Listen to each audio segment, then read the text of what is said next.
Praise the Lord. கர்த்தருடைய பரிசுத்த நாமம் மகிமைப்படுவதாக. இன்றைய தியானம் யோபு 13ஆம் அதிகாரத்திலிருந்து 16ஆம் அதிகாரம் வரை. இந்த நாள் தியானத்திற்கான தலைப்பு, நம்மை ஆறுதல் படுத்தும் நண்பர்கள் தேவை. யோபுடைய கஷ்டங்களில் பங்கு பெறுவதற்காக 3 நண்பர்கள் யோபுவை பார்க்க வந்திருந்தார்கள். ஆனால் கடந்த நாட்களில் நாம் தியானித்தோம், அந்த 3 நண்பர்களும் யோபுடைய உணர்வுகளை புரிந்து கொள்ளாமல் யோபுவை காயப்படுத்தி கொண்டே இருந்தார்கள். இன்றைக்குள்ள தியான பகுதியில் நாம் பார்க்கிறோம், யோபு அவர்களுடைய வார்த்தைகளினால் மிகவும் காயமடைந்தவராக அவர்களை பார்த்து சொல்லுகிறார்.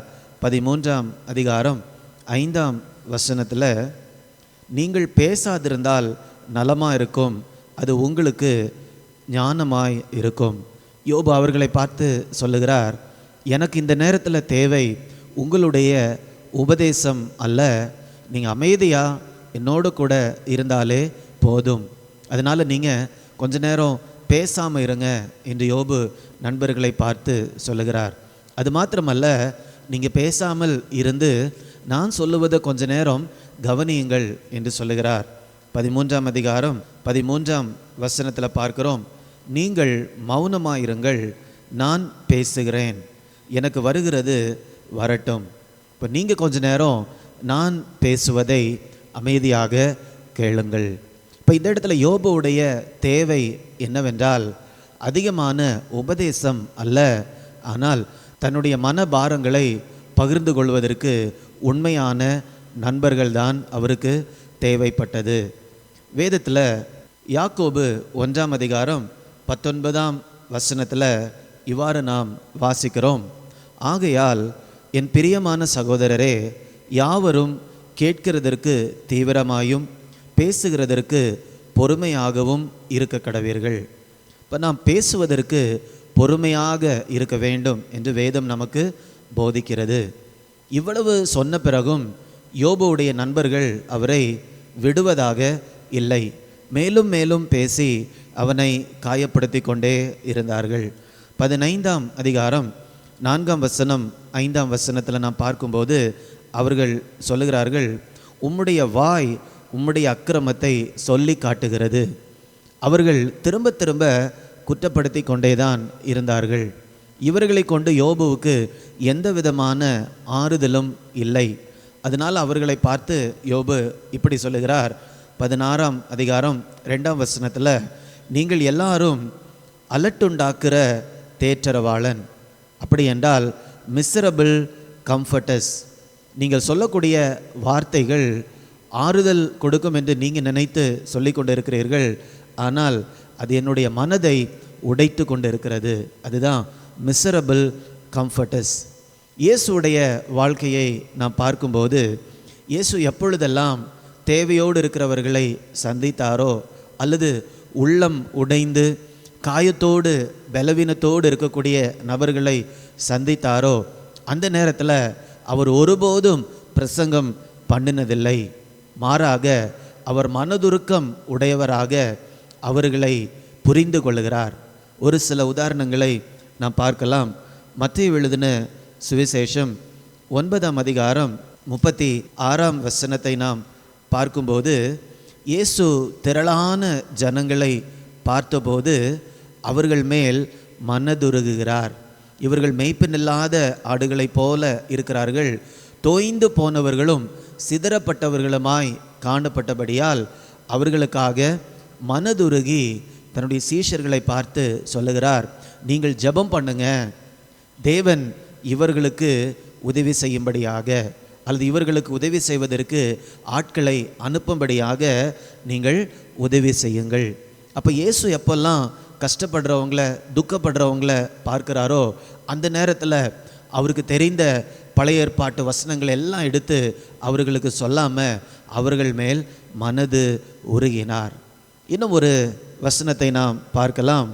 யோவான் 11ஆம் அதிகாரம் 33ஆம் வசனத்தில் நாம் பார்க்கும்போது, அங்கு லாசரு மரித்து போனபடியால் லாசருக்கு அன்பானவர்கள் எல்லாம் அந்த இடத்துல இருந்து அழுது கொண்டிருக்கிறார்கள்.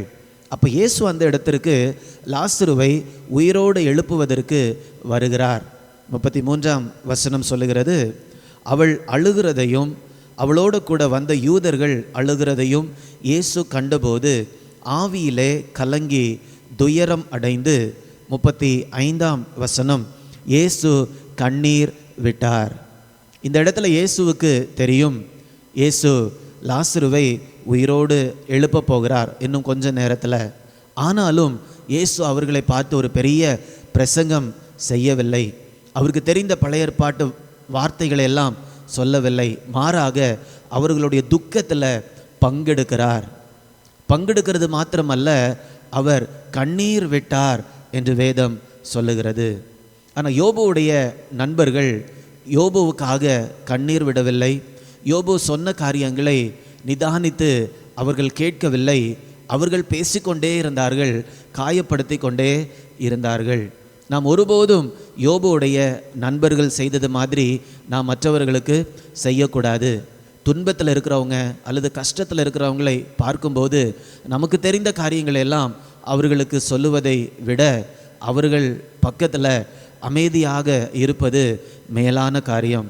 ரோமர் 12ஆம் அதிகாரம் 15ஆம் வசனம் இவ்வாறு சொல்லுகிறது, சந்தோஷப்படுகிறவர்களோட கூட சந்தோஷப்படுங்கள், அழுகிறவர்களோட அழுங்கள். அப்போ அழுகிறவர்களோட அழுவதற்காக நாம் அழைக்கப்பட்டிருக்கிறோம். அப்படி செய்யும்போது தான் உண்மையாகவே அவர்களுக்கு ஒரு ஆறுதல் கிடைக்கிறது. வேற என்ன செய்தாலும் அவர்களுக்கு ஒரு ஆறுதலை நம்மால் கொடுக்க முடியாது. இந்த நேரத்திலும் கூட ஒரு ஆறுதலுக்காக காத்து கொண்டு இருக்கிறீங்களா? உங்கள் இருதயத்தில் ஏதோ ஒரு வேதனையோடு கவலையோடு, ஐயோ இந்த வேதனையில் யார் என்னை ஆறுதல் படுத்துவார்கள், எனக்கு தெரிந்தவங்க எல்லாம் என்னை குற்றப்படுத்தி கொண்டே இருக்கிறார்கள் என்று நினைக்கிறீங்களா? அன்றைக்கு லாசருவுக்காக இயேசு கண்ணீர் விட்டார், மனது உருகினார்.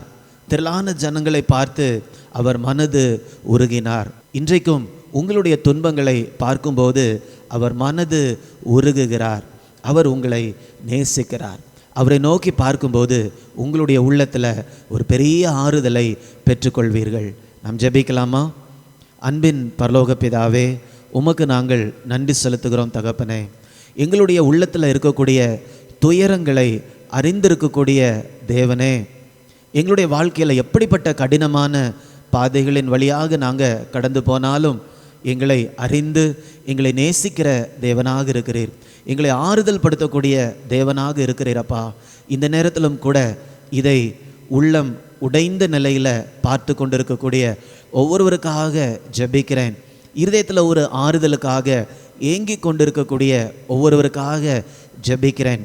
இயேசு ஒவ்வொருவருடைய கண்ணீரையும் துடைத்து இருதயத்தில் இருக்கக்கூடிய துக்கங்களை மாற்றி ஒரு ஆறுதலையும் அமைதியையும் சந்தோஷத்தையும் சமாதானத்தையும் இருதயத்தில் தந்திருளும்படியாய் ஜெபிக்கிறேன்.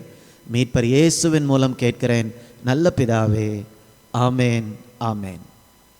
God bless you. God bless you.